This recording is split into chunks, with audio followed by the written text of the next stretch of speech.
Hurrah! This is Sergeant Pitbull Pittman with WCW World Championship Wrestling, and I'm here to do a career interview. Hurrah! For Hannibal TV. So you maggots, listen up. I want you to pay close attention to the Pitbull's career, so you know what's going on and you know what's happened now. Hurrah!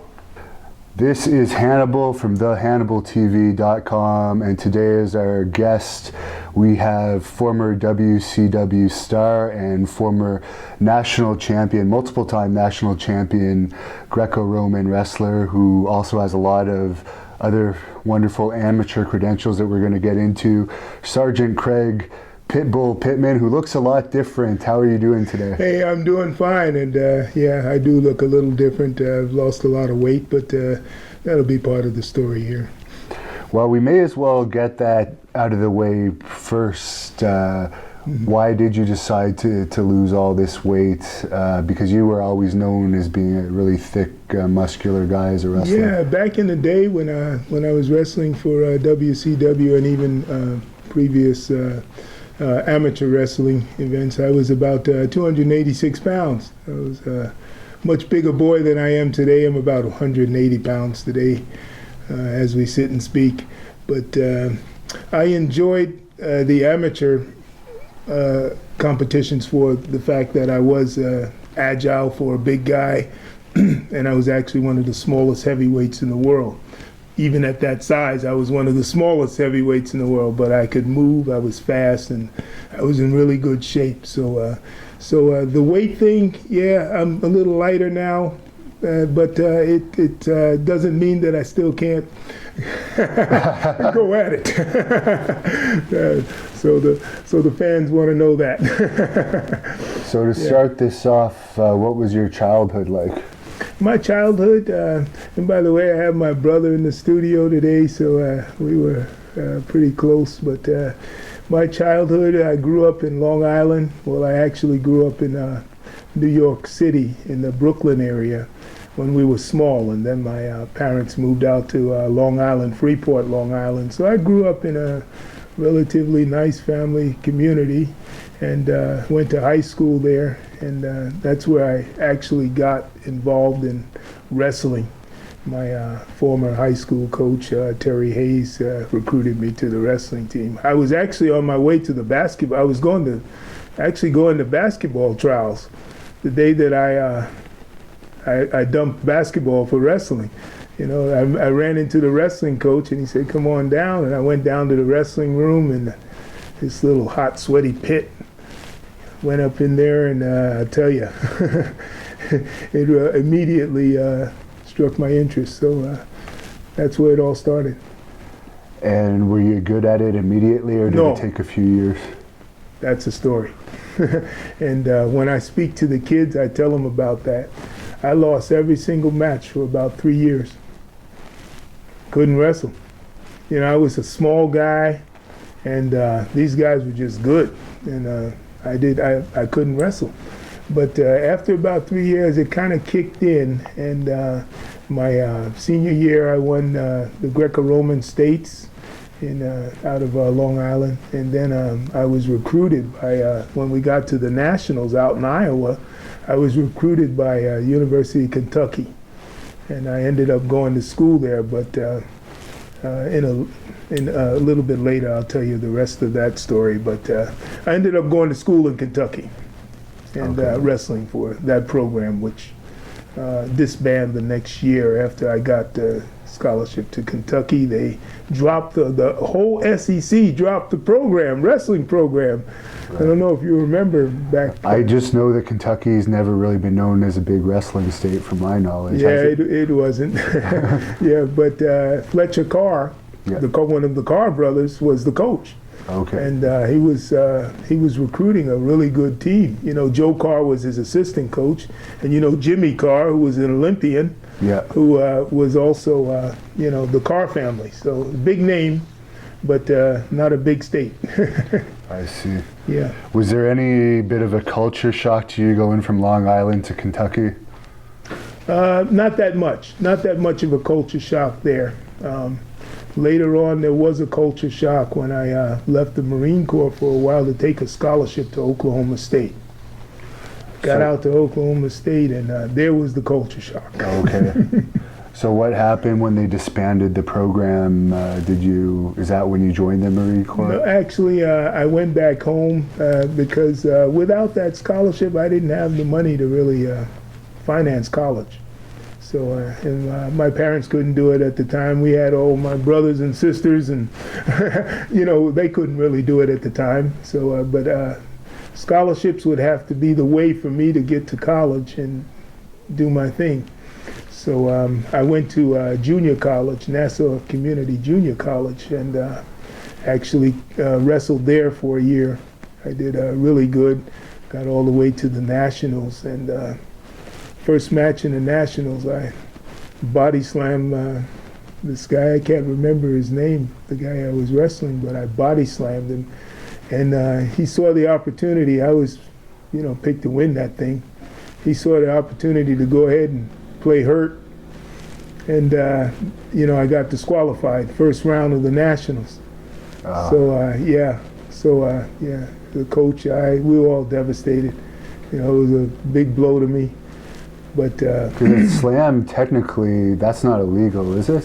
Well, in the collegiate style, okay. Yeah, the way I was throwing, I'm a Greco-Roman thrower. Yeah. The way I was throwing, it was illegal for collegiate. Yeah.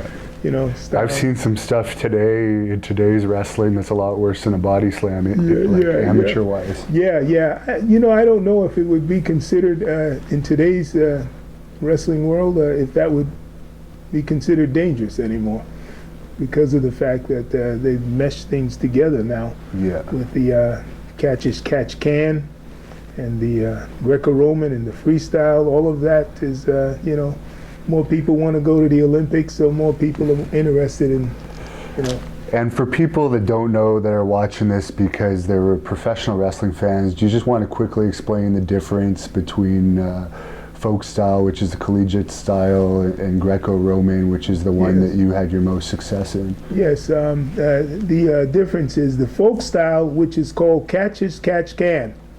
The folk style is different in the fact that it's a little similar to freestyle, and that you can attack the legs, you can attack the whole body, and make takedowns from this.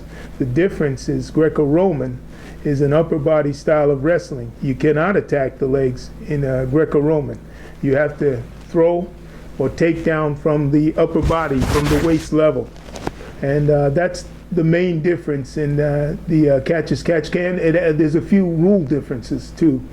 The freestyle is and the Greco-Roman are the Olympic styles of wrestling. You can go to the Olympics in Greco-Roman or freestyle. Catch-as-catch-can is more of a traditional style, more of a style for this country. Other countries don't practice this form of wrestling. The United States, I believe, is the only country. I don't know, Canada might. No, Canada doesn't do folk style at all. Yeah. I don't really understand it either. That was one of the questions I asked Dan Gable in that interview. Why, in the collegiate level, you guys don't practice the international style of wrestling? Because in theory, it would prepare you guys better. That's true. So we are the only country that does this. So, but it's I think there's points for escaping too in folk style. Right? Yeah, there's points for escaping in folk style, whereas freestyle and Greco-Roman, there are no points for escaping. They'll call you back up after 10 seconds. Yeah, they'll call you. They'll actually call you back up if there's no activity or no advance towards trying to score. So that's the main differences there. So you had that devastating disqualification at the Nationals. What happened with your college and wrestling career from there? Junior college. I went into the Marine Corps after that, and they told me about this Marine Corps wrestling program, but I was a little skeptical at the time because I was wrestling on a level where I had made a Pan American team, and I was already wrestling on this Olympic level. So I was a little skeptical about the Marine Corps team. I've never heard of it, per se, but I didn't know what I was getting into. They did send me they found out the quality of wrestling that I was doing, and then they did send me to Quantico, Virginia to try out for the Marine Corps wrestling team. Let me tell you, when I got there, this team that I didn't know about, these guys were remarkable. We had about 4 world-class, world champion wrestlers on this team, and 2 of them were in my weight class. And the guys there, the program was just like, at the time, the Soviets had the closest thing to a professional team. You know, they selected their guys and they wrestled year-round. This was their job. And the closest thing to that was the Marine Corps and the military wrestling programs. We were able to be assigned to, you know, like me, to Quantico, Virginia, the Army, the Navy, the Air Force.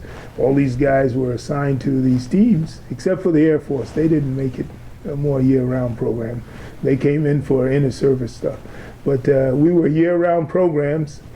I trained 3 times a day for most of my life, you know, in this wrestling world. And that's how I attribute to being. So what military duties would you have on top of your wrestling training? That was the thing about the Marine Corps. You also had to pull your military duties. You had to be qualified off the rifle range every year. You had to be qualified in whatever MOS, that's your military occupation, by the way. Mine at the time was motor transport, so, you know, I had to be qualified there. But after making so many national teams and stuff, they basically called me a wrestler. And a few other guys like me. They sent us all over the world, even when we had time off, when we weren't wrestling in tournament situations. They actually made us go and recruit. So we'd take the general's plane, and then we'd fly on these little fancy jets. We were jet setters, and we'd fly to Pennsylvania and help out the recruiting efforts there, and then they'd fly us to California and help out the recruiting efforts there. And what I mean by these guys that couldn't get into the high schools, you know, back then they wanted kids to go to college, so we don't want any part of the military or the, you know, the Marines or what have you. So the Marines were having a tough time getting into the high schools. So everybody knows a little bit about wrestling, and then a lot of people knew us because we were world-class athletes. Myself, Greg Gibson, Dan Mello, Eric Wetzel, you know, Lou Dorrance. These guys were names, and these kids knew these guys. You know, they knew me. They knew Greg Gibson. Greg Gibson was the Russian Slayer. You know, this big guy who went to the Olympics and won a silver medal. You know, he's coming to my high school. You know, so that was a big ticket for the recruiters. Yeah. So they used that big time. So they would just call up the headquarters, say, "Hey, can we get those guys out here?"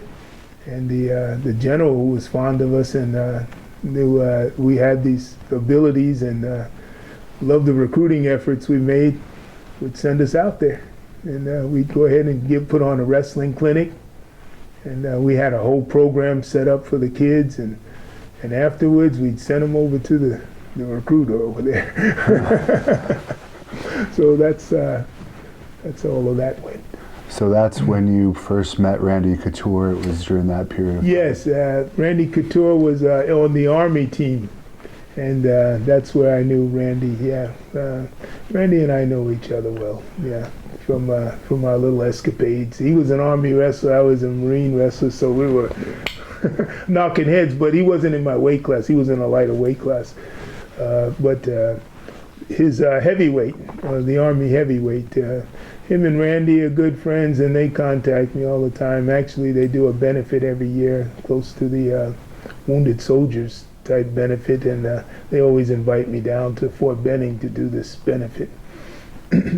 So I guess the highlights of your amateur careers would be winning the 89 and 91 senior Grecos? Yes. Yes, those were big highlights for me. In '89, it was really big. It was my first national title. The same place that we went this year in Nevada, Las Vegas. It was a big win for me to take the nationals, and that's where things kind of turned a little bit, because now I knew I'm really capable, not just on a military level, but our real national team level. You know, I'm really capable. So those 2 years that I won it, I feel really good about it. So were you like discharged from the Army at the point that you were on the national team, or how did that work? From the Marines? No, Or from no, the, no. Marines. No. What the Marines did was they cut me orders to. I was just like any other civilian who made the team, who was a national champ or what have you. When I went to the World Championships, I was part of the Marine Corps, and they would cut orders for me to go and be a part of this because I was their representation, and they loved that. You know, that one of their, Marines could get to this level of competition and go compete with these big guys, Do you have any stories about Randy Couture from that time that people might not know about, that you could talk about that wouldn't get him in trouble? When I got him in trouble? That wouldn't, because we don't work. But like, is there any stories about Randy Couture? Well, I'll tell you a little bit about Randy Couture. Randy's cool. He's a good guy. He's a good friend, and if you meet him in person, you'd never know he's the animal he is. Yeah. My brother Kyle met him this summer in Las Vegas, and he'll probably tell you that story about meeting him. You probably wouldn't think he was, the bad guy he is, in all of MMA and so forth. But we were on the same world team together and went out to Palermo, Sicily to compete in the military world championships. And on this tour, I'm just telling a little basic story about this. Back then, we had accidentally shot down an Iranian airliner. I don't know if you remember this headline back in the day, but we shot down an Iranian airliner, and all this occurred while we were in the air flying to Palermo, Sicily. And it was a big deal because here we are, the American team headed out of the country, and there's big trouble. The Iranians are after us. And guess what? The Iranians are competing in this World Championships. So when we got there, I knew something was a little funny because they hauled us off out of the airport into a private area. What's going on? We should be headed, to wrestle.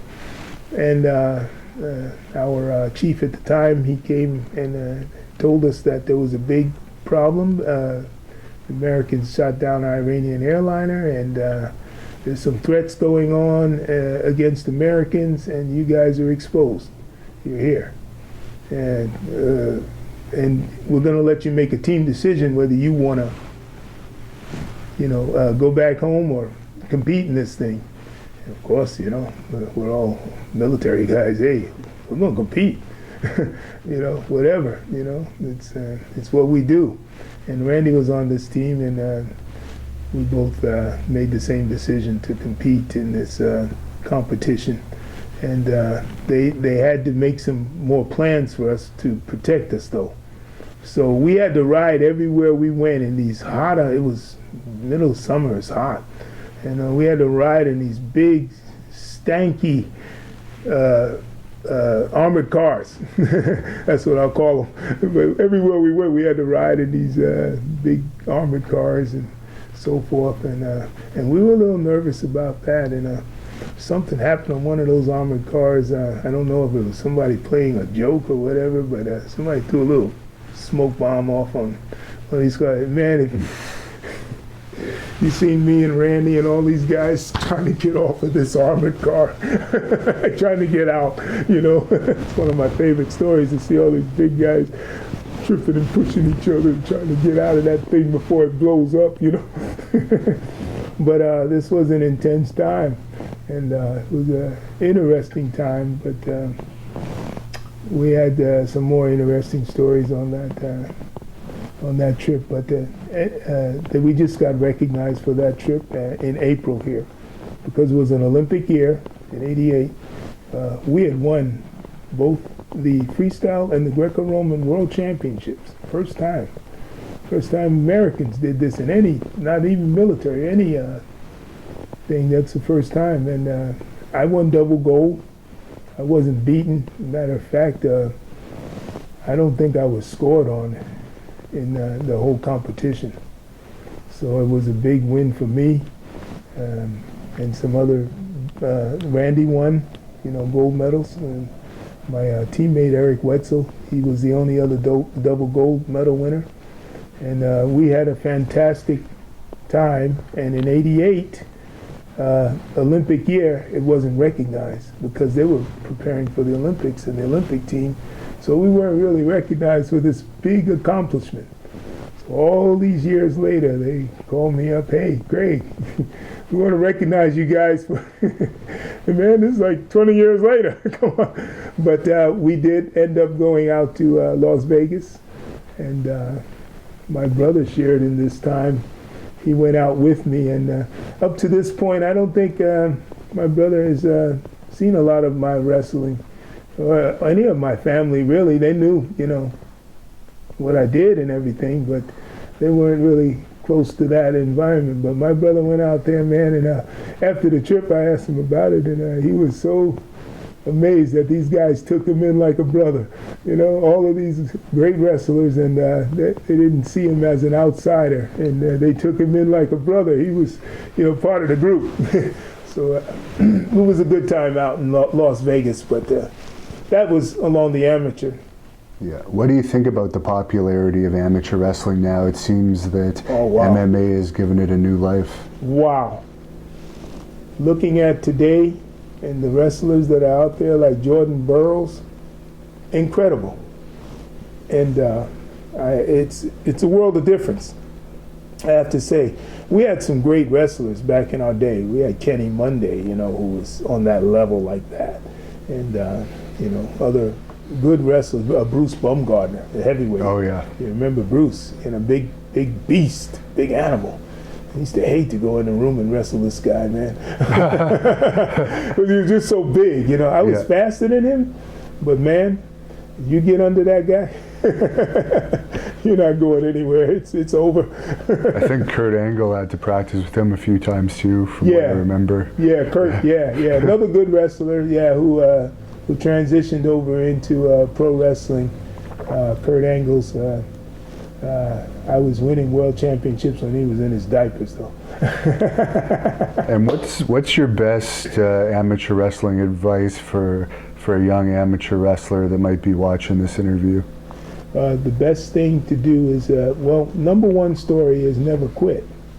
That's a really big part of my story. When I was losing all those wrestling matches in those 3 years that I couldn't figure things out, I never quit. And matter of fact, people probably looked at me funny going out for the team again the next year. This guy can't win a match. Matter of fact, if the other coach knew I was wrestling and they needed points,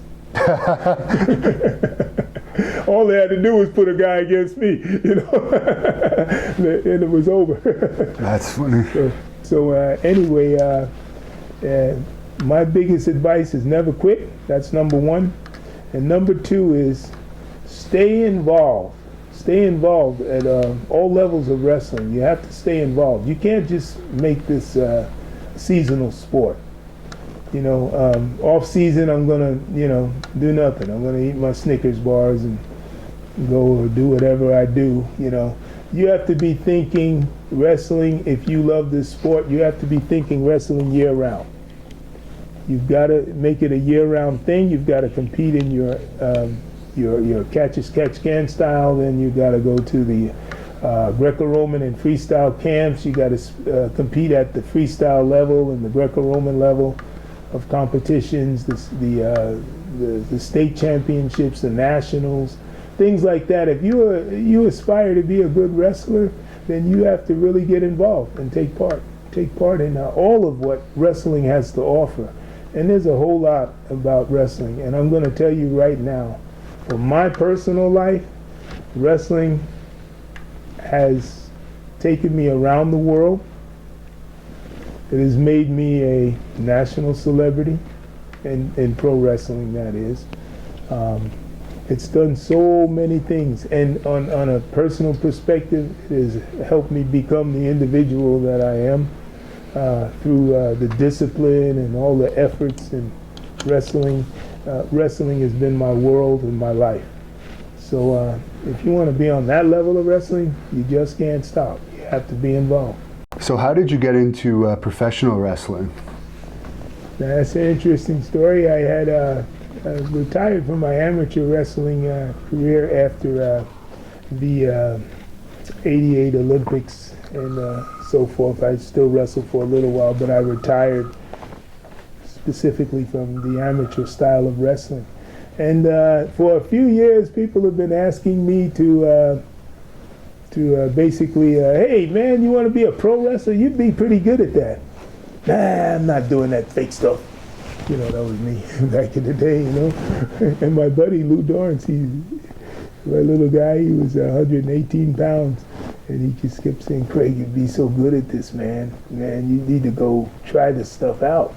You know, but I wasn't convinced. But later on, after I retired from amateur wrestling, I decided, you know what?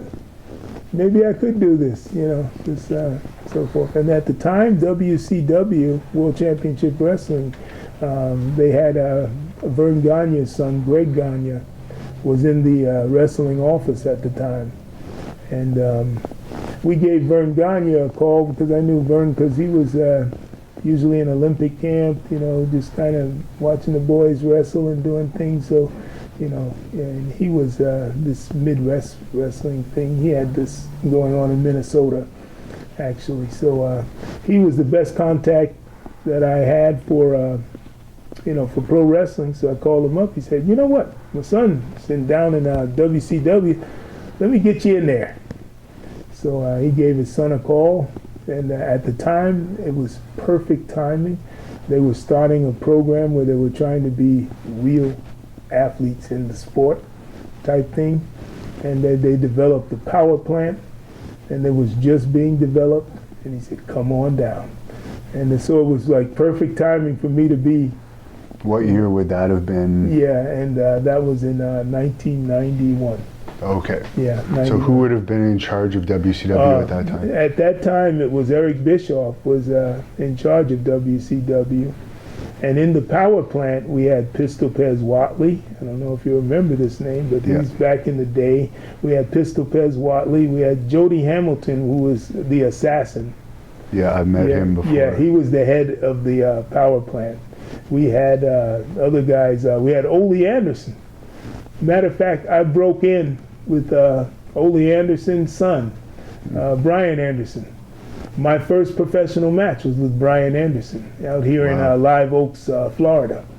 And Ole was coaching us, and then he brought us to Live Oaks here.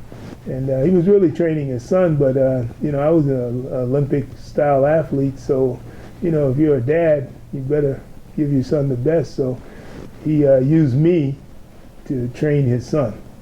And we had some good stuff going on. You know, he was a heel and I was a baby face, and he was a good athlete, so we got along good, and we basically created another style of wrestling because you know, we went into actual amateur moves and things like that, arm throws, and you know, the real stuff.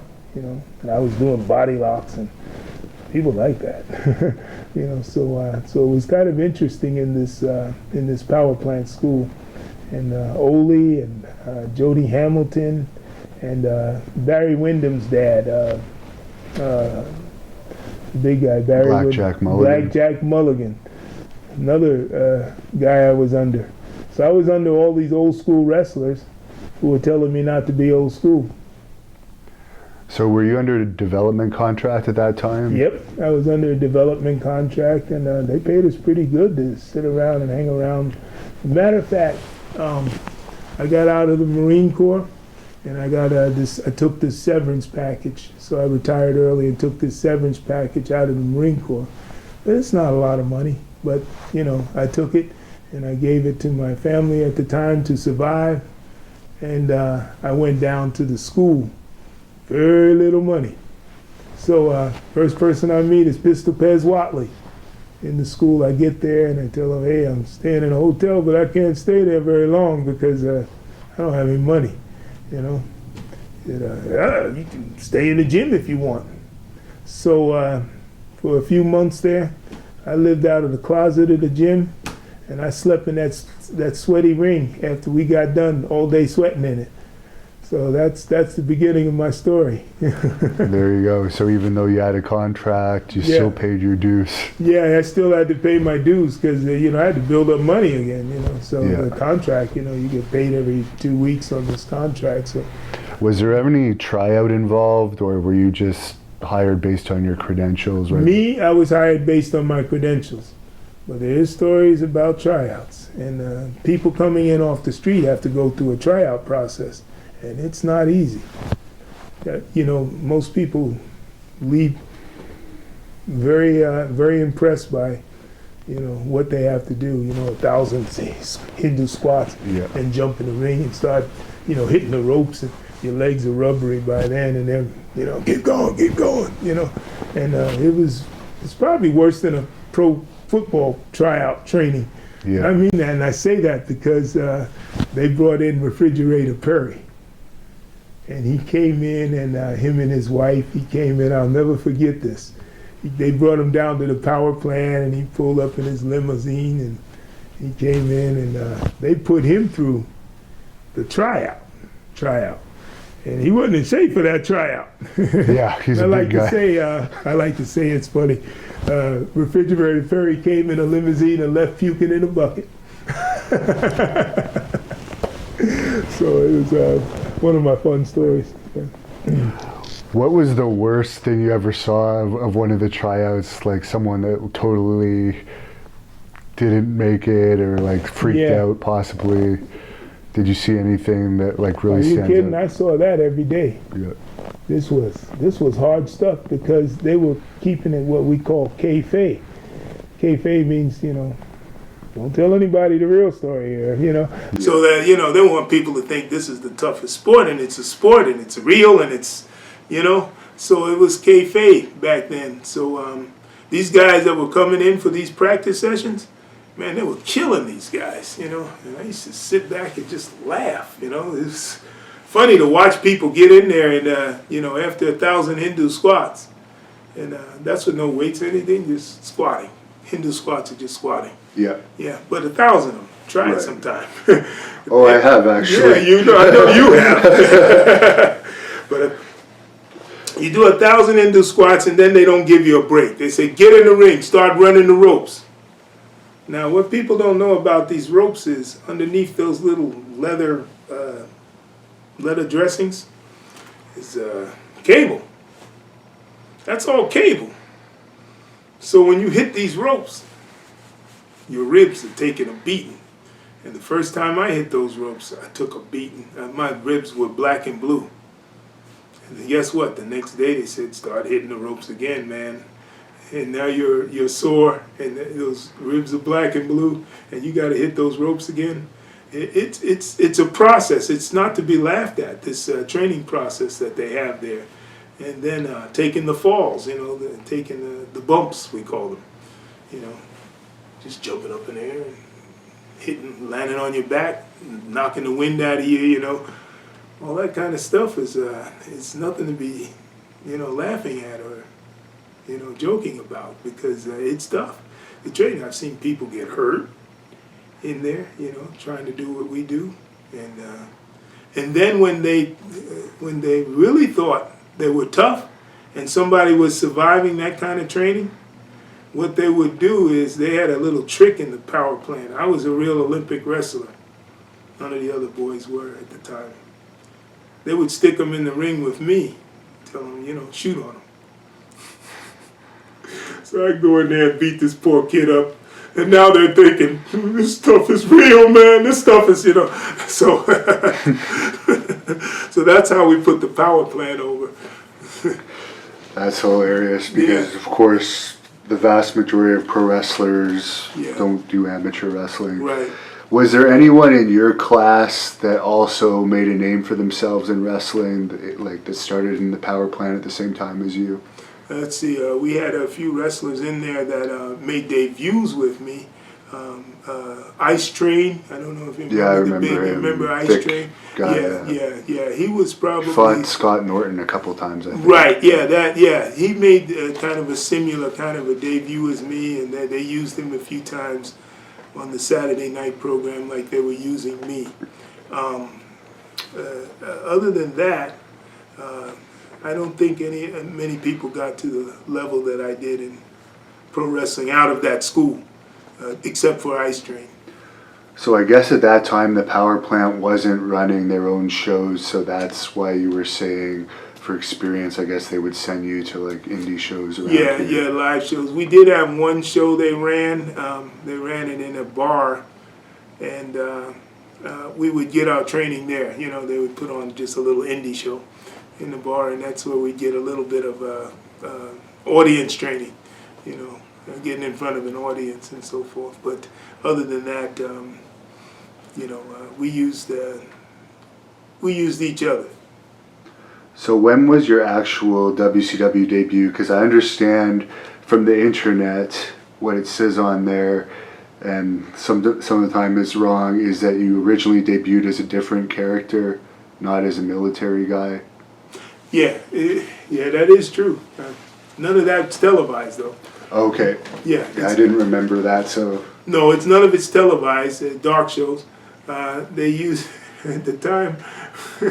I was probably going through some kind. I don't know if it was midlife crisis or whatever it is. So I got in these. I don't even know if my brother knew this. And I got in these dreadlocks. These not dreadlocks, but yeah, it was long. You know. Yeah. I put these extensions in, and did this thing, and I was wrestling like. Is there pictures of this? I don't have a picture of this, but I wish I did because people would love to see this. I had this long hair, this ponytail with extensions in it, and they called me Kid USA because I was an Olympic wrestler. They called me Kid USA. So I had a couple of matches as this guy, but there's no evidence of it. Wow. Yeah. So, and I actually, they didn't know what to do with me. Eric Bischoff and the guys at office. Yeah. In the end, they didn't know what to do with me. Right. They didn't know what to do with me. So I developed my own career. I told them, well, let me be myself. Who's that? You know, I was a Marine. I was a Marine wrestler. So let me be this character. And at first they, you know, kind of, and then they brought me down. They said, let's give this a try. They brought me down to here, Florida, down to Disney World, where we were filming 3 months worth of the Saturday night programs, and they would set up Disney World would set up a stage, and it was the beauty of that was that the people that were coming into the park had paid access could go watch their favorite wrestlers wrestle in the studio. So they made a nice professional studio for us, and you know, and we go in there and do our shows, and the fans, we had built-in fans because the fans were free. They were already in the park, so they could come. All you have to do is look on a list for the time of the show and come to the show. So we had built-in fans and everything. So I got brought up in this environment, which was good. Some of the boys have to pay their dues and go on the road and go to these indie shows and so forth. But I was brought up on TV, you know, the actual Disney, you know, programs, produced programs. So that was good. And so I created this character. So I brought in my, you know, my army camouflage, my boots, brought in a drill instructor brim and a gun belt. And that's how I started this character. And they put me on, I forgot who my first match was, and they put me on with one of the jobbers, you know, job guys. And, you know, I went into character. It was like a natural for me. The Pitbull, hurrah! You know, and I had these eyes that would. And I got done with that first match. I'll never forget. I was on my way up the tunnel. And Ric Flair at the time was the booker. He comes running up the tunnel. That was great, kid. That was great. You're on contract. It was like a dream come true. You know, he said those words to me. It was a dream come true. I'm on contract, so I'm one of the boys now. You know. So that's like a full-time contract. Yeah, I went to a full-time contract from the school to being one of their, you know, And it was at that point that they gave you the vignettes and everything? Yeah. I see. Yeah, it was at that point that they put into me. They still didn't know what to do with me, so what they did was I wasn't able to wrestle some of the big stars at the time. They were building my character, so they gave me a lot of job guys that would, put me over, and that's the way it all started. So the job guys, some of them, not all of them, were complaining that I was too rough. I guess I was, but that's your job. Put me over, and this is my style. So they were complaining I was too rough. And I remember two of them trying to do his thing. Then I would just completely take over and demolish him on national TV. Right. Man, this is my career, man. You're not gonna make me look bad, and then they're gonna, fire me for looking bad. I'm supposed to be this big, tough Marine guy, and you're trying to take over things here. That's not gonna happen, buddy, because I had the real training. So I got a little bit of a reputation for being, rough and all of that. But when I got on the level with like guys like who I wrestled, Ric Flair and those guys, they didn't consider me rough. They saw that I could, if you play with me, I'll play with you. Right. You got to feed your family like I've got to feed my family. So Ric Flair's like wrestling a broomstick, man. He could take a broomstick and make a star out of it. This is an incredible individual for pro wrestling. Incredible. And of course, you got to take advantage when you do have those enhancement matches, because they're designed to get you over, so you got to get yourself over. Exactly. That's what they were designed for. So I have to do what I'm doing. If I didn't, then it wouldn't amount to anything, and career over. So. Now, your first feud, I guess, was with Jim Duggan, and that was also your first pay-per-view match. Let me tell you about that. I said that's a good time to bring that in. Marcus Bagwell was my original opponent on that match.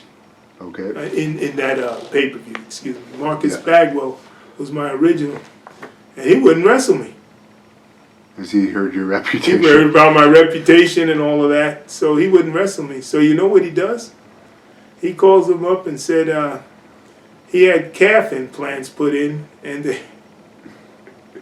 they got infected. So that's how he got out of the match with me. And so they were trying to figure out what to do. And then they said, well, Jim Duggan would be a good match for this guy. So, and of course, Jim Duggan's very professional, very experienced. And I would love to wrestle this Jim Duggan because he would bring me along. And he did, of course. It wasn't, we didn't play that. We played professionally. We didn't play games, It was a good match, and we had a good time, and it was a good start for me in the pay-per-view world. Yeah. And we've used him in our company a lot, and he's a great guy to work with. He's an excellent guy. Then, of course, you had your feud with Cobra, which a lot of people forget about Cobra, but that was, I guess, the natural feud to put you in. You want to just talk about that for a minute? Yes, I do. They still didn't know what to do with me, and they wanted to do something. So I created this whole story, this whole backstory. They won't tell you that now. But I did create this story, this storyline, and Cobra was this ex-CIA guy, and I was on some military mission with him, and we got into some trouble, and they say I left and ran and left him to die, So he found out I was in pro wrestling. He decided to come back and destroy my career because of what I did to him. So that was the whole storyline based on Cobra. And it was actually a pretty good little storyline, and building up to it, it fell right into play for what they would want for a storyline. So, and as a matter of fact, I did several interviews with Mean Gene Okerlund, who just passed. And it was so much fun to do these interviews with Mean Gene Okerlund. Man, I wish I can get in the can and get these interviews out. You would love it. I developed this thing with Mean Gene. You know how he was. He was always bringing it. You know, he was a good entertainer too. And he would come out for the interview and he'd call me in, Sergeant, we have Sergeant Pitbull Pittman here. And I'd walk out and do my face, and then I would look at his suit and I'd make believe I was brushing dandruff off his suit. And that became the thing with me and his interviews. And every time I come in, I would brush the dandruff off his suit, undisciplined maggot, you know, and so forth. So we had a little chemistry going there, and I loved it, you know. Here's one of the all-time senior professional speakers, you know, and announcers. And here I am having chemistry with this guy like you wouldn't believe. You would expect this out of a Ric Flair or, you know, a Hulk Hogan or whatever. But me and my new self coming in there and having this kind of chemistry, I don't know if the boys were jealous about that or not, you know, but it was real. How did you come up with the facial expressions? Is that just something you found that you had naturally, or did you look in the mirror and practice that? No, I never practiced. I had it naturally. You know, I would get in front of the camera and do my Pitbull thing, and you know, and it just kind of came naturally. And it was Dusty Rhodes, that who was an announcer at the time, and he used to say, "There goes Pitbull Pittman. You know, he was a real wrestler." You know, that's what he used to say. But he told me off camera, and in one of my first matches at Disney World, he said, "Those eyes, man. You got to keep the eyes. That's why you got a job. You got to keep the eyes." And I remembered that throughout my career. You know, it's the eyes that is getting me over here. You know, so I did remember that, the faces and the eyes, and then Ric Flair added the push-ups. I would get down and do push-ups on my opponents in the ring. Ric Flair's idea. That's definitely something that I've only ever seen you do. Yeah. And did you ever wrestle Lex Luger? Yes, I did. I wrestled him also, yeah. It was kind of funny when I wrestled Lex. This big, you know him, yeah, back in the day, what he used to look like. Yeah. And he's begging me back there, you know, take it easy on me, man, take it easy on me. And I'm thinking, these guys, man, you know, this guy is towering over me, he's, you know, and he's telling me to take it easy on him out there. Yeah, I did wrestle. How did you find him backstage? He's one of the guys that was known to not be the most friendly. He wasn't very friendly, especially with the kids. And I've witnessed some things with him.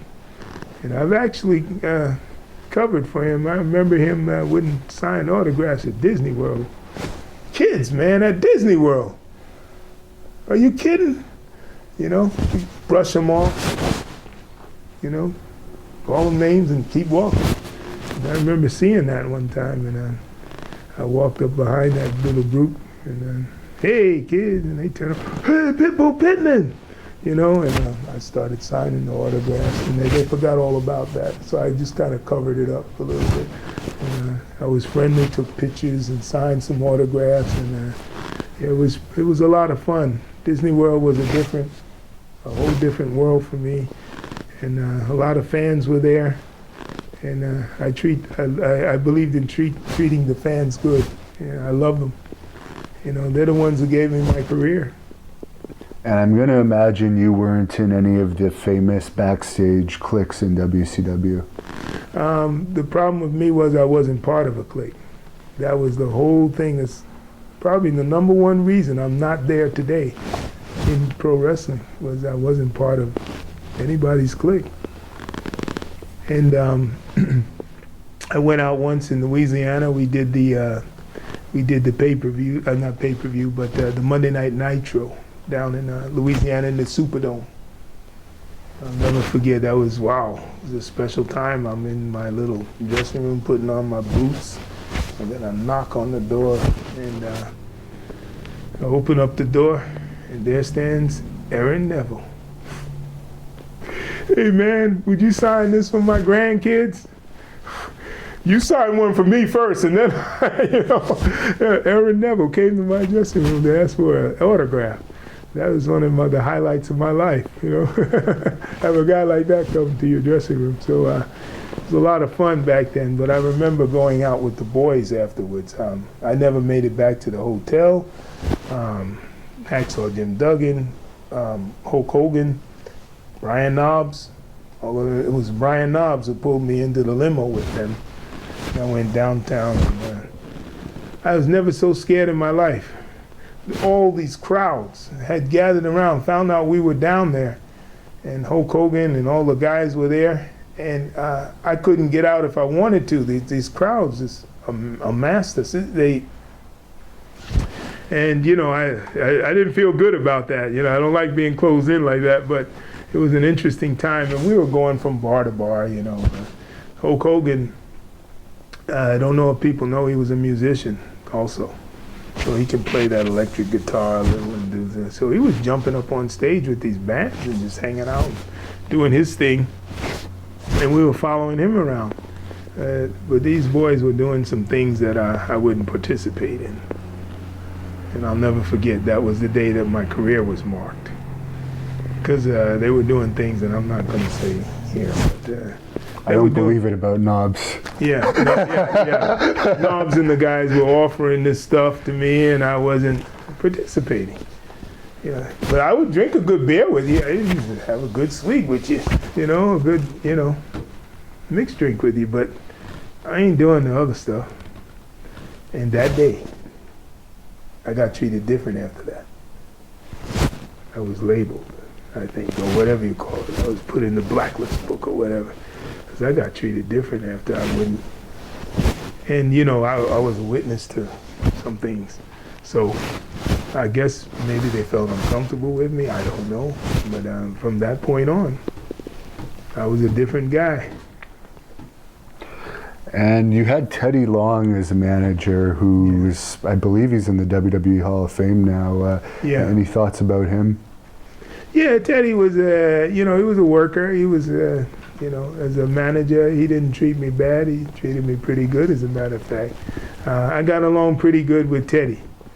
But the truth of the matter in WCW was when they were ready to get you out the highway, that's what they would do to you. Oh, put you with Teddy. Yeah, put you with Teddy.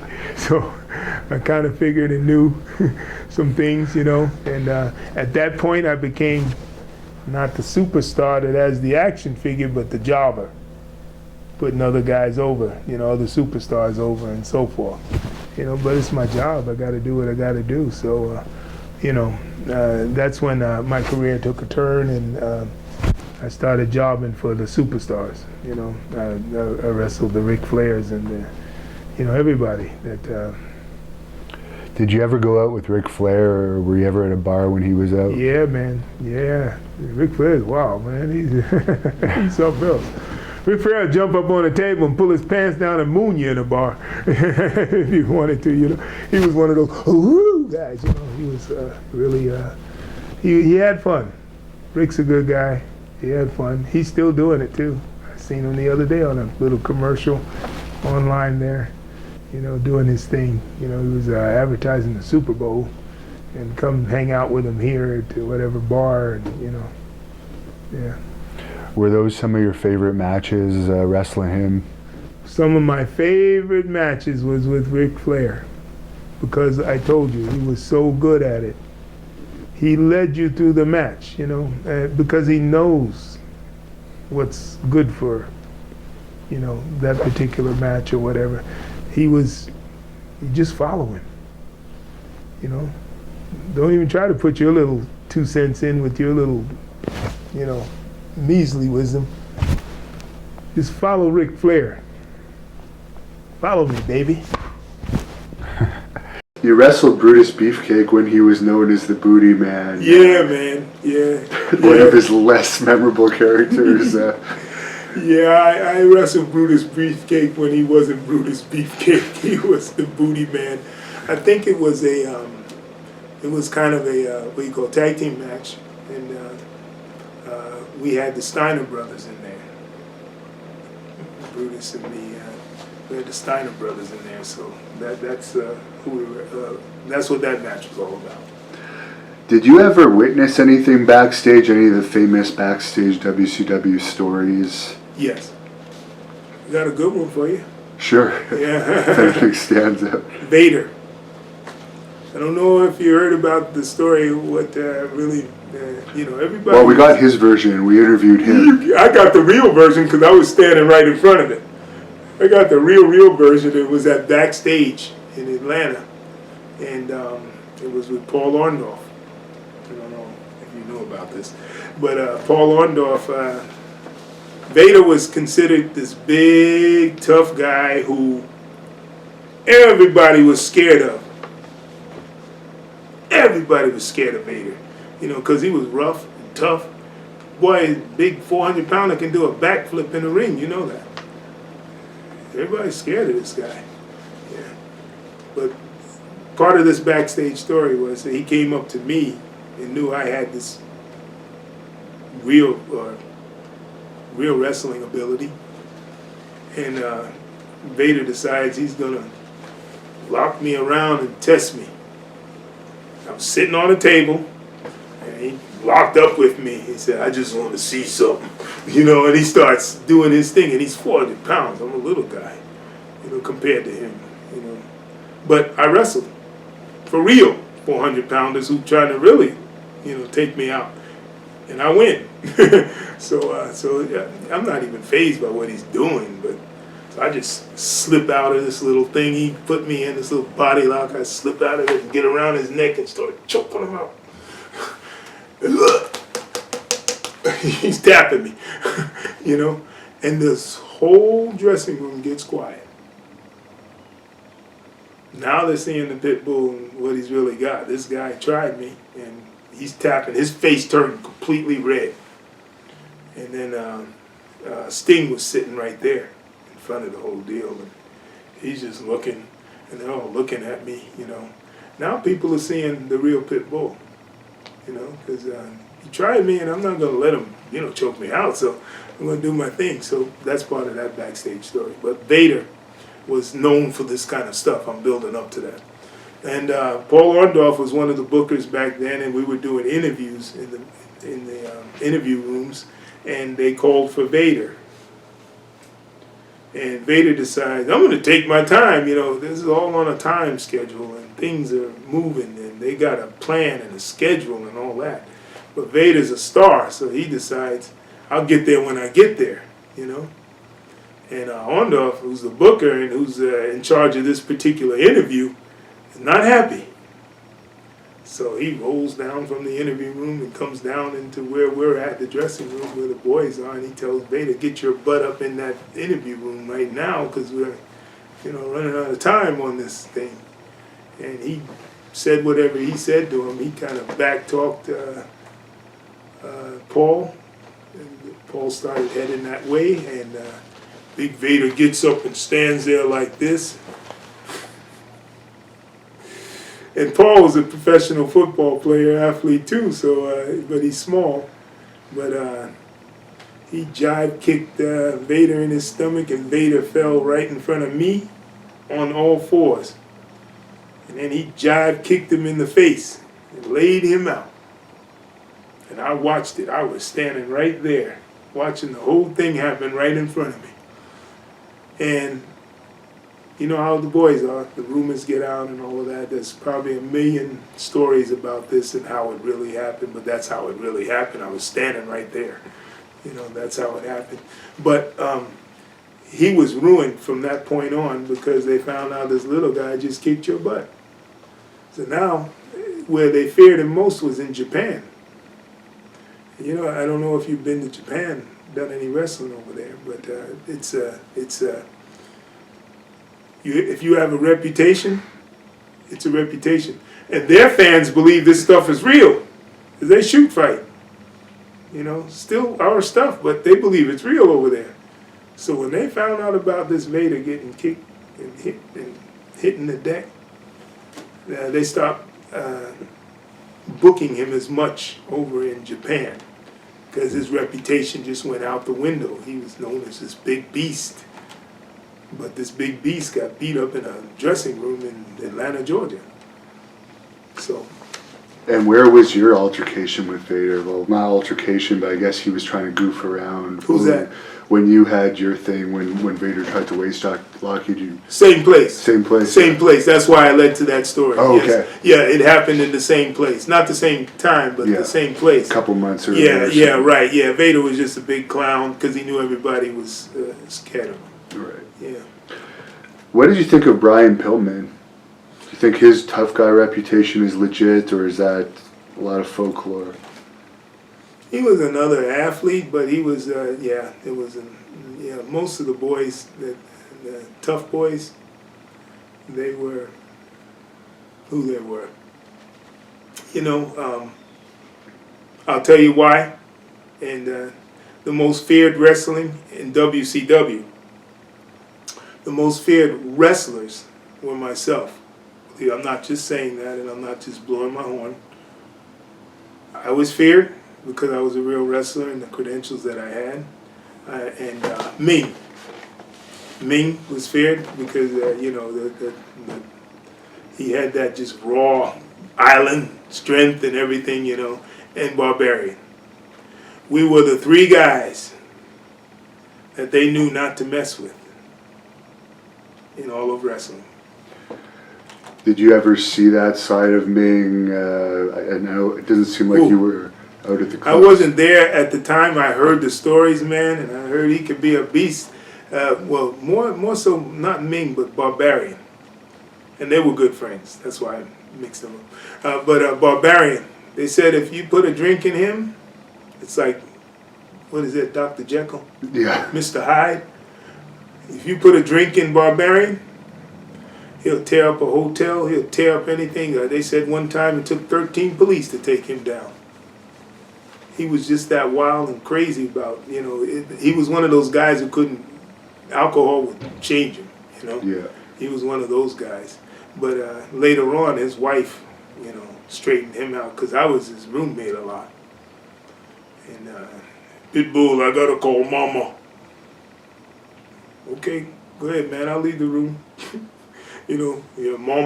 Mama needs me to call her now. She was the one who controlled him, and kept him away from, he stopped drinking alcohols and went to buffets, man. I used to have to go to these buffets with him, man. Oh, my brother might remember this buffet place. My parents used to go to it, and we used to go to it as wrestlers. It was a big seafood buffet. It was,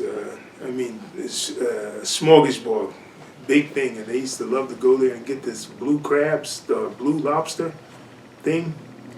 And man, those plates, when you got through, stacked that high with shells and bones and whatever. They probably never wanted us guys back. They probably hated to see us guys coming. I couldn't eat like that, but I used to sit and watch these guys, man, and they would eat, and do their thing in this buffet thing. But Barbarian had a reputation. And you wrestled Eddie Guerrero, who went on to be world champion. Any thoughts on that? Love Eddie. He's passed on now, but loved Eddie. And he had some amateur abilities too. So, and he was always very good with me. A lot of the boys were nervous about me making them look bad or whatever, but Eddie was always, hey man, look, do everything you want to do out there, get your throws in, get it all in. Okay, Eddie, he's a little smaller than me too. Are you sure? Man, do what you gotta do. In this business, you do what you gotta do. And he was for real with me, And we had tremendous, you can find this match on probably on YouTube. I've seen it back in the day. I know it's in there. But we had a tremendous match, and the fans loved it. Now, you're doing all these impressions. I'm wondering if you could do Roddy Piper. Oh, no, I can't do Roddy, too. yeah, you heard my Dusty Rhodes. I'm good with Dusty, What about Macho Man? The Macho Man, he was fun, too. we had this three-ring, what do you call it, three-ring battle royal. And World War III. World War III, yeah.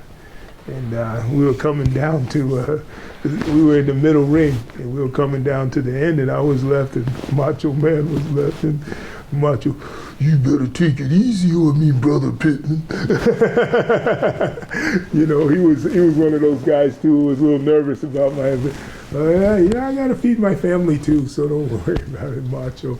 You know, and of course they ended up throwing me out of the ring, but I was one of the last ones left in the middle ring, you know. They were nervous, but Macho's a good guy. I liked Macho. He was a businessman.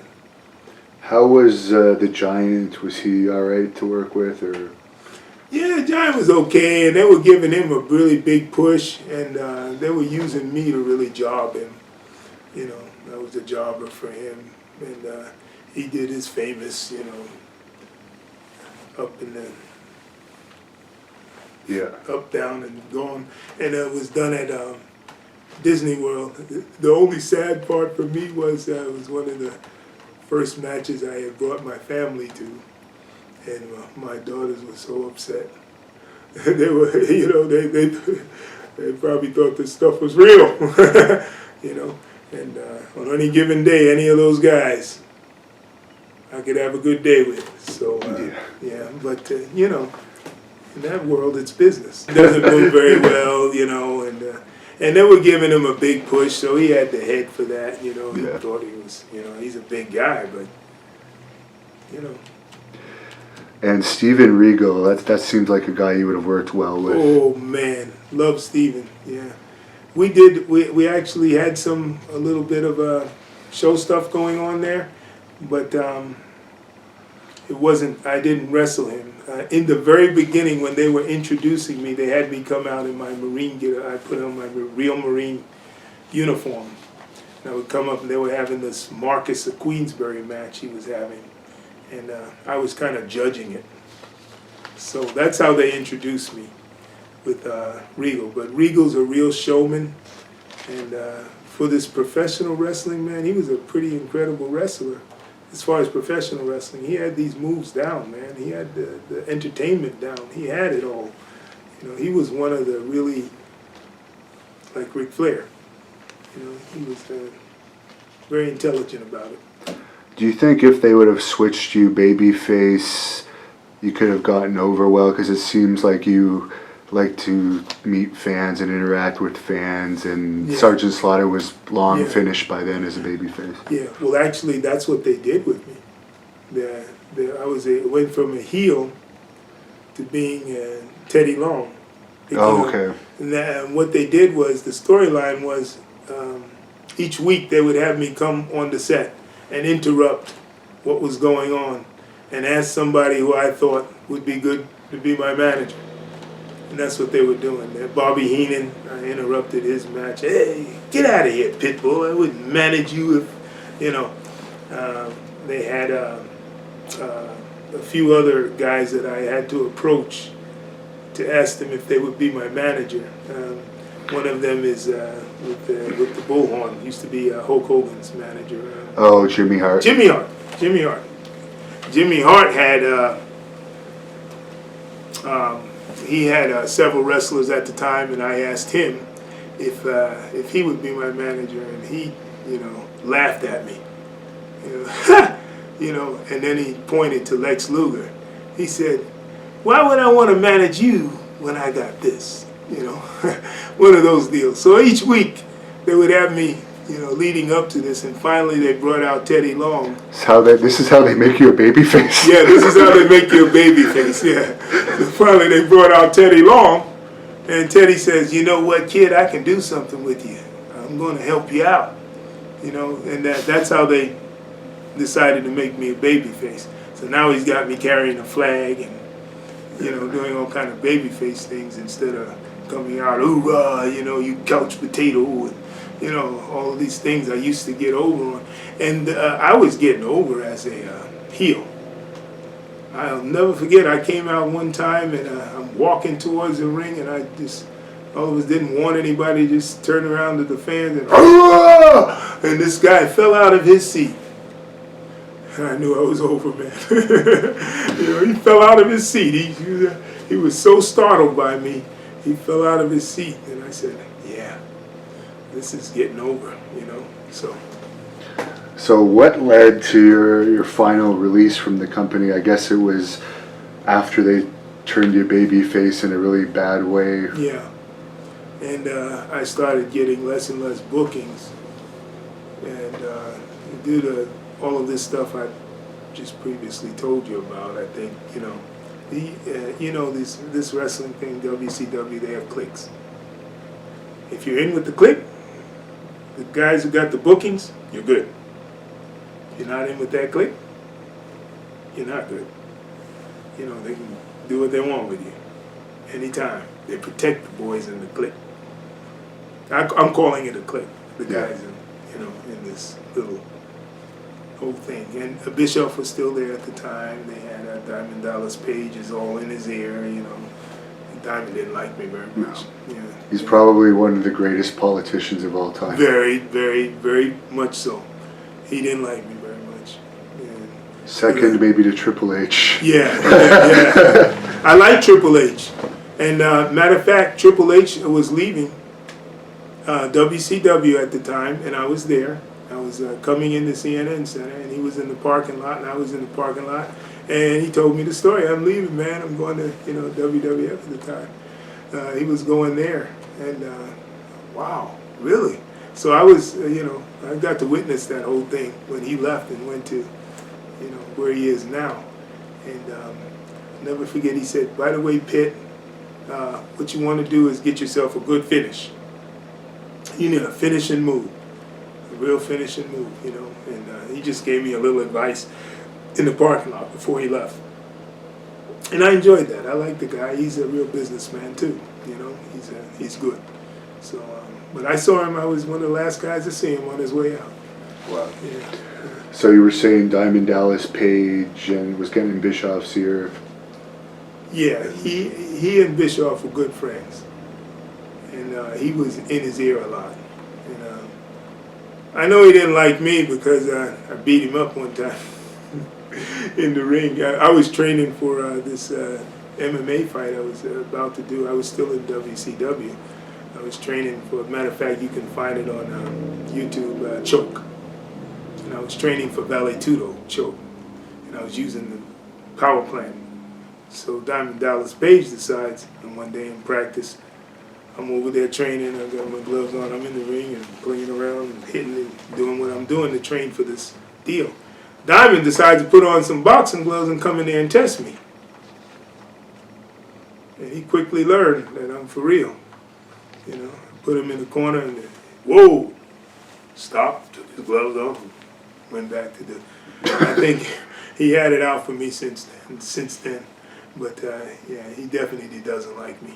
So he had Eric Bischoff's ear, and so that's why at that point my career didn't advance also, because he was in his ear. He came to me and told me he put this gimmick on me. He was trying to make me. It was kind of a Three Stooges gimmick, and that's not me, I'm the real deal, dude. That's not me. I'm not, doing that. He told me, if you don't do this gimmick, you'll always be a mid-card wrestler.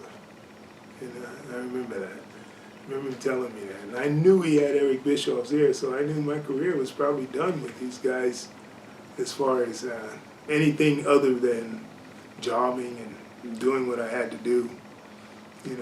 Even had the fans believing, he's not a real wrestler, he's not like these guys. And no one knew my credentials.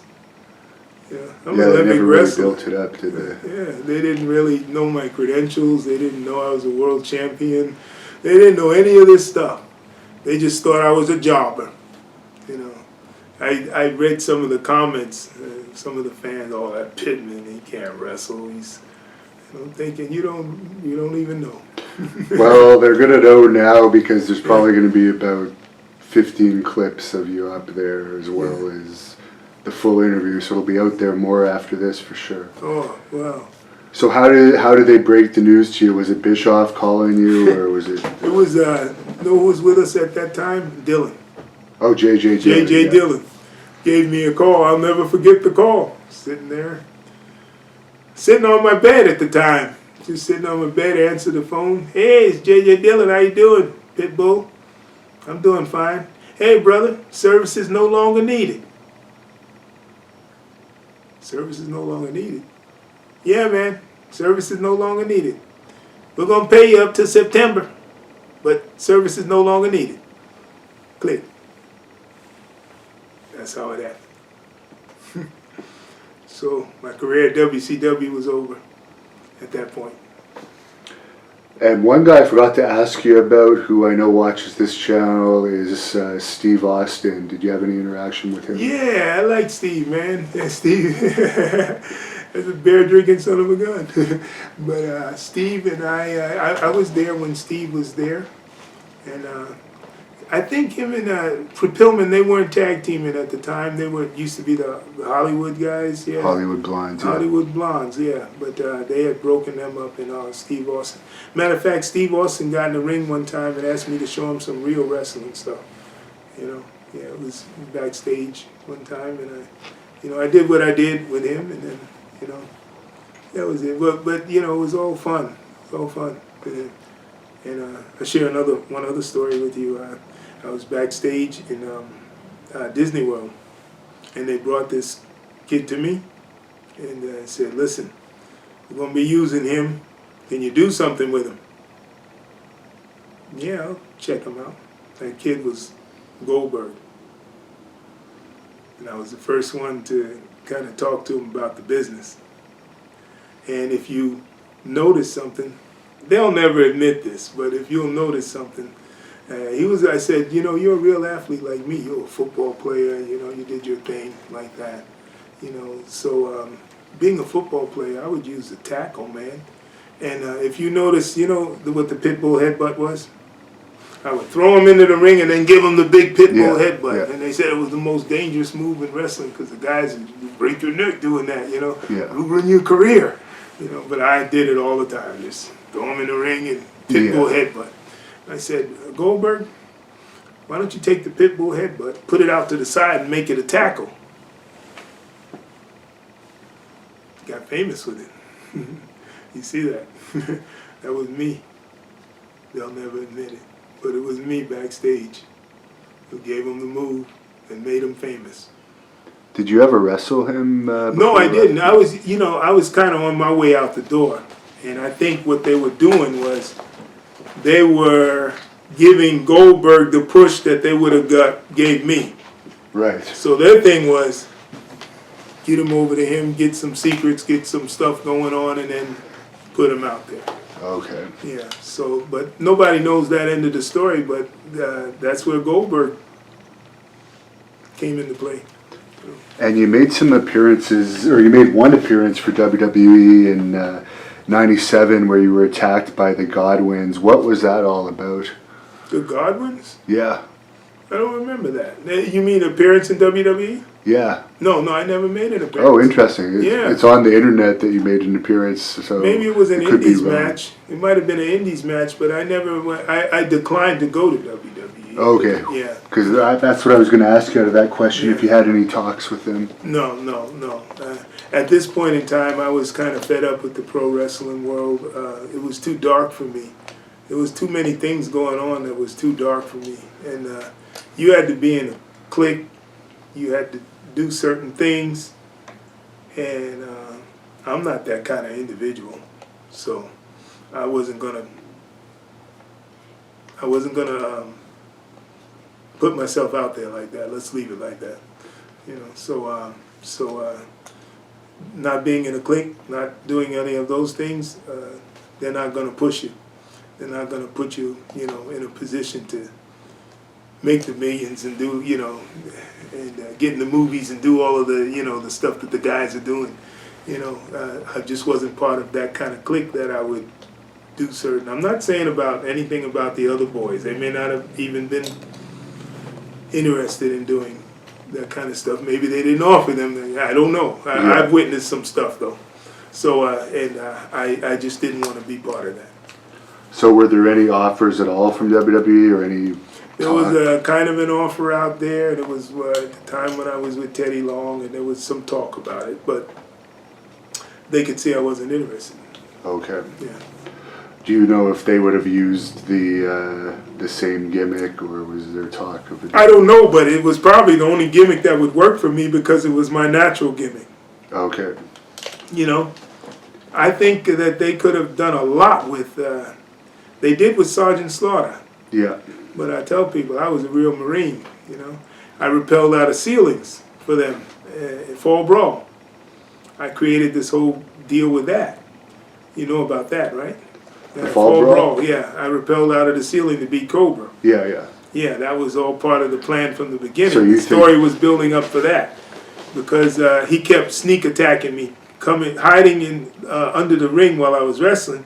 Then when I was just about to pin somebody, he'd come out and hit me, knock me over, and that guy would pin me. So I said, you know what? In the pay-per-view, I'm going to get him back by rappelling out of the ceiling while I distract him. I had a little private. Remember Prince Ikea? Yes. Yeah. Well, he got created for me because I used him as my distraction for Cobra by bringing a box out to the ring and say, open the box, and he's sitting there looking at, distracted with this box and this little private over there saluting him and telling him, open the box, open the box. And while they're being distracted doing all that, I had rappelled, out of the ceiling. It was big, people were like, whoa, look at this. I rappelled out of the ceiling, low crawled into the ring and snatched him. And the problem was we didn't have such a good match because I don't think he was able to go there with me. Right. So we had to cover it up by me doing, this crazy stuff, and so it wasn't a really good match. It was a great story to the match. The interview, the interviews, and the rappel out of the ceiling to come and do what I did. This rappel got so big that Sting started using it. They started using it, and part of the story is Owen Hart. Yeah. Remember, he was using that gimmick. Yeah. Coming out of the ceiling when he died. Yeah. Yeah. So I feel bad about that. Sting used it. He took it too, and they all took it to another level. But I did a real rappel. I was a Marine. I did a real rappel out of the ceiling, and I had somebody up there with me. I hired a gaffer to be up there to make sure everything went right. So it wouldn't end up like an Owen Hart. I made sure that everything went right. But that was another part of the story, the rappelling. That was started by me. Actually, there was one other rappel. Long time ago, and he was a soldier too. Trying to remember his name now. He was in pro wrestling. He was in the WWF for a little bit. And they said he did a rappel in a not a TV match, but a Indies match. Okay. So yeah, but I decided to do this whole rappel gimmick, and it was a build up to the fall brawl. So. And you faced Dan Severn, who's now in the UFC Hall of Fame for the NWA World title at one point. Yeah. Any memories of that match? Yeah, he's a good friend of mine. He was an amateur wrestler like me on the same level. He was, has won many national titles and things like that. Dan was the Beast. He was. We had a good time. We just put together a match. We knew each other, and he was. I was there to put him over though, so I did just that. I was happy to do it for him, And your last official match, I guess, was a couple of years ago against a common friend that we have, Brent Dale, who used to wrestle in Puerto Rico. Yeah. That was in Florida here. I think it was in Tampa. Yeah, Brent was trying to get started this new kind of shoot wrestling. That was similar to pro wrestling. It was a work like anything else, but it was more of a shoot, more rough. He was trying to create this, so he bought a ring and was trying to do this, and I knew him at the time and I decided to help him out with it. Yeah, I'll wrestle you. You know, that's fine. I was trying to help him, get this thing off the ground. It didn't make it. Didn't get off the ground. And what about you talked a little bit about your Valley Tudo first fight, which I guess was while you were still under contract with WCW. Yeah. Did they have any problems with you doing a sport where there's very little rules, like Valley Tudo, there's no gloves from what I remember? No, they didn't, because they actually liked it because it promoted them. They say, see, these guys can, go out there and be rough and tough and do what they need to do. So they like the fact that I can go into this environment where there's no rules and, compete with these guys. It's almost underground, this stuff, Matter of fact, it was a famous, this Valley Tudo, you can find it online. They made a documentary about it. It's called Choke with Hicks and Gracie. And in this documentary, it was a little controversial because they didn't know me. And they didn't know my abilities then. They thought they were getting a pro wrestler. When I got there and they found out I was an Olympic wrestler and I can compete on this level, it was a whole different story. And my first fight against a world champ kickboxer, and I took him out in like 40 seconds and got around back, did a little choke, match over. Now these guys are thinking, oh man, we brought him in. Basically, they probably brought me in to job me, to Hicks and Gracie, because I had the name. Yeah. But they didn't know I had the abilities of, these Olympic abilities.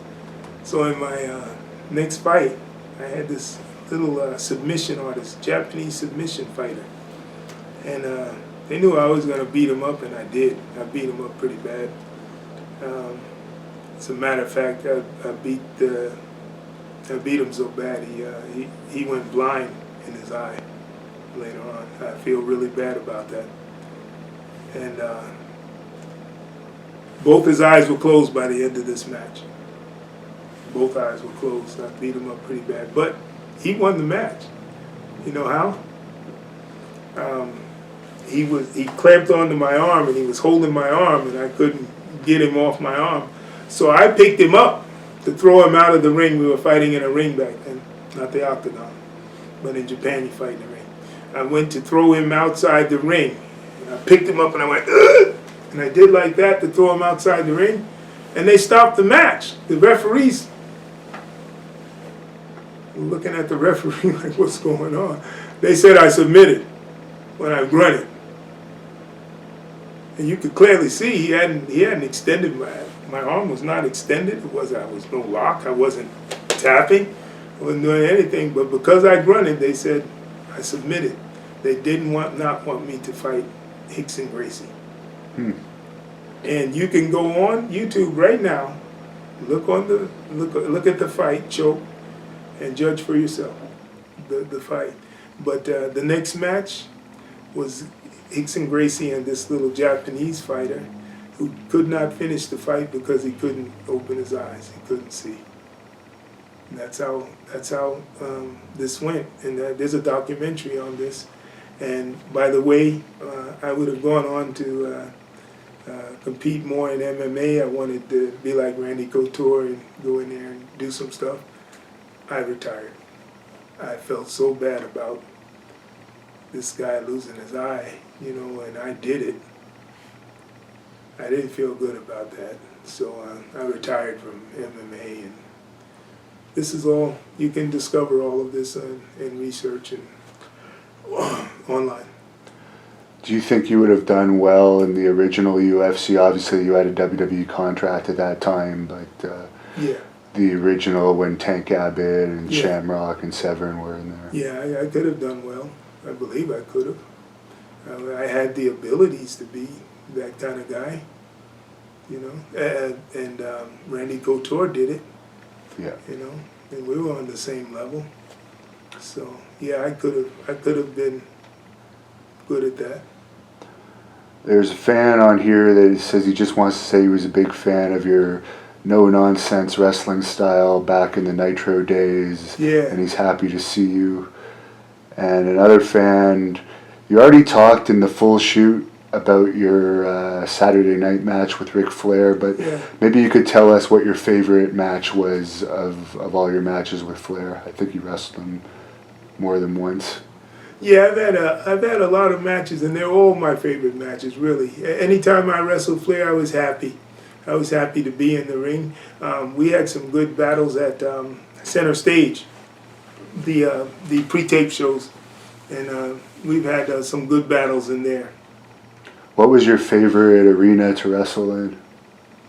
Actually, I enjoyed the Disney arena because you could be very creative there and really do some good stuff there, and you had the set to do it because they're so professional. You know, you had the rotating ring. You had a lot of things you could work with. So I love that environment. What was your workout regimen like when you were on the road? On the road, it was the same as my Olympic workout regimen. You know, I'd run most of the time and I didn't do a lot of weights. Like the boys love to find a gym and go in there and do weights. I was more of a run type guy, calisthenics, and doing stuff like that to keep in shape. Someone's asking if you're slimming down for the UFC. I guess they can see I've lost a lot of weight. Yeah, I have lost a lot of weight. And no, I don't plan on competing anymore. I'm done with that. And the reason that I lost so much weight was I got sick for a while. I had a career as a sheriff deputy here in Tampa, Florida, and I retired from my career. I had gotten, late in life, gotten diabetes, which probably could have taken my life. Matter of fact, I have a brother sitting in the studio here that was with me. He saved my life once, making me go to the hospital.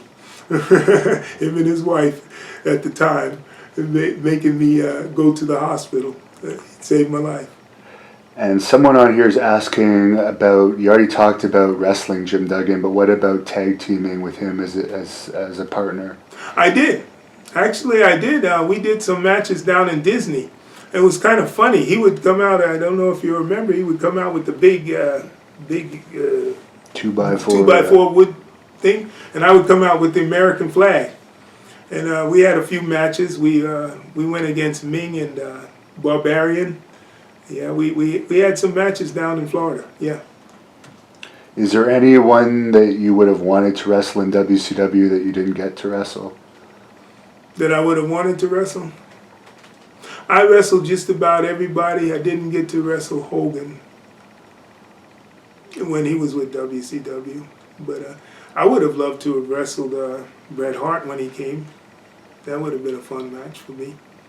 But I didn't get that opportunity. Is there any pro wrestlers that you were a fan of? I like Ric Flair. I like his businessman attitude about this whole thing. I like his approach to pro wrestling and so forth. Do you still follow pro wrestling? I'm not as much as I used to. I don't follow it as much as I used to. It's not a world that I wish to be in at this time. What about the mixed martial arts world? Do you still keep up with that? Yeah. Love it. Any favorite fighters? Any favorite fighters at this time? I liked Anderson Silva. He was a good fighter, and I liked him. Enjoyed him at the time when I was really a fan. So guys like that.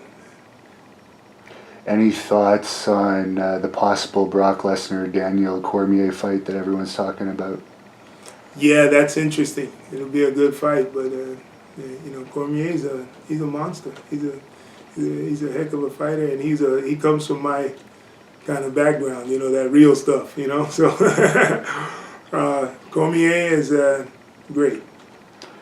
What are some of your best lifts in the gym? I know you said you didn't lift much, but someone's asking, like, what would your best all-time bench, squat, and deadlift be, for instance? My all-time bench was probably about a 375. I got that up once, like that. So, but I wasn't a big bencher. and I come from a training regimen that I developed from spending time in Russia. And if you look at a European wrestler, you'll notice that they develop their legs more than their upper body. We believe in bench, big arms, big chest, all of that. These guys believe in thighs and that power base, you know, and that mid, that center. That's what they believe in. And I developed this because I watched these guys, and that's how they're so good. And developing what they developed was different from the American attitude. You believe you had to have big arms and big chest to be strong. That's not the case. They would destroy us when we got out there. These guys would destroy these big arms and big chest guys, you know. So that's why I decided I'm going to follow their regimen more, you know. Are you still involved with the USMC at all? Not as much as I want to be. I do want to be involved more. I would like to go to a ball or two, and I would also like to get with this wrestling program. I think I have an opportunity now from the summer, meeting the coach at this Las Vegas Nationals. I have an opportunity now. But yeah, I would like to go and give back. There's a fan asking if you follow Bobby Lashley at all, as he's also a former armed service wrestler. Yeah, I heard of him. I see that he's got a really good build. He's he's made for pro wrestling. This Bobby Lashley, yeah. Do you think the USMC is softer than in your time? Yes, because the Army has taken over. Those guys, yeah, they joke about it now. But back in the day, we were dominant. We dominated the inner service. We won the nationals. As a military team, we won the actual nationals several times. Matter of fact, the second time that we won the nationals, I was co-coach of the team. And we had a really good team. There's another sport called Sambo. That's the Russian invented. It's like wrestling, but they're wearing the gi. Yeah, they wear the gi on the top and wrestling shoes and singlet underneath. But it was invented from the Russian police force, crowd control, using the gi as clothing. They can choke people out, tap people out, and so forth. It was a submission sport. It's called Sambo. And they made it a sport. And when they made it a sport, we didn't have the money to fund it in the United States. So they asked the Marine Corps team if we would represent them in these competitions, because we could take military flights over. It cost us $20 to take a flight over to Europe. Our first competition was in Spain, Oviedo, Spain. And so we took this flight over, all of us guys. We went out there, and we were pretty good at it. We learned the rules and stuff and practiced back home, and I won the thing. And it was amazing over there. The sport was coming along, and it was sponsored by the AAU and so forth, but they couldn't afford to send us over, so that's why we were the team. So we went over there, and we decided not to spend money staying in a hotel. We had a hookup, and we stayed in this, man, this is stuff out of a movie. We stayed in this old European convent, and with nuns and everything. And they put us in the basement, like a dungeon. This place had, those circular passageways and all of that. And they had a room in it with a bed. But we were like living in a dungeon over there. And then we'd run upstairs to the kitchen, and the nuns would fix us ostrich eggs. They're more orange than eggs. They fix us ostrich eggs and pancakes. They're kind of crepes, I think they call them. Yeah, man. So it was an interesting time, but we pioneered that whole, submissive stuff. And here's an interesting question from a fan. WWE is using people like Norman Smiley and Kidman as producers now, and working with kids in the development system. Would you ever consider being a trainer for WWE? I might consider it. Yeah, I would. Especially now that they're hiring so many amateur wrestlers. Yeah, they're hiring amateur wrestlers now. Now is probably the timing of it. Now is probably a good time to. How would you have done against the Iron Sheik? Oh boy, yeah. Yeah, he was something else, and they got stories about him, man. And I know him, and he's something else. I could have done well against him though, but he was a real wrestler for Iran. Yeah. He was pretty good. Who was your favorite wrestler to work with? Again, Ric Flair was my favorite wrestler to work with. And favorite all-time match is the last fan question I'll ask. Favorite all-time match? There was one match I had with Arn Anderson that I think it was done so well that would probably be my best match. You know, Arn Anderson and yeah, that's my best match. Yeah. And I forgot to ask you in the shoot about Kevin Sullivan, who I've interviewed a couple times now. Any thoughts on him? Kevin Sullivan, he was something else. And I believe he was who his character was, the devil. Oh, really? Yeah. You know, do you remember the Dungeon of Doom? Yes. Yeah, that whole, we used to call him the devil. That was his nickname, the devil. So I'm going to leave it like that. Well, speaking of devilish people, did you have any interaction with Chris Benoit? Yeah, I'll never forget that. Chris was a friend. Well, I've had several matches with him. I don't know if you knew that, but down in Disney, we've had some matches. And we had some good matches. Very sad ending to that story. I'll never forget how I learned about it, though. I was a deputy in Tennessee before my Florida career. It was actually, the news came to the sheriff's office. They knew I was a pro wrestler. And they came to the sheriff's office to interview me, and the sheriff's like, what's going on? I don't know. And they brought me outside and said, do you have any comments on Chris Benoit? I said, what do you mean? At this time, I didn't know what had happened. And when they explained that, I was in total shock. You know, how about him killing his wife and kid and all of that, and then killing himself? And thinking, I'm out of character now.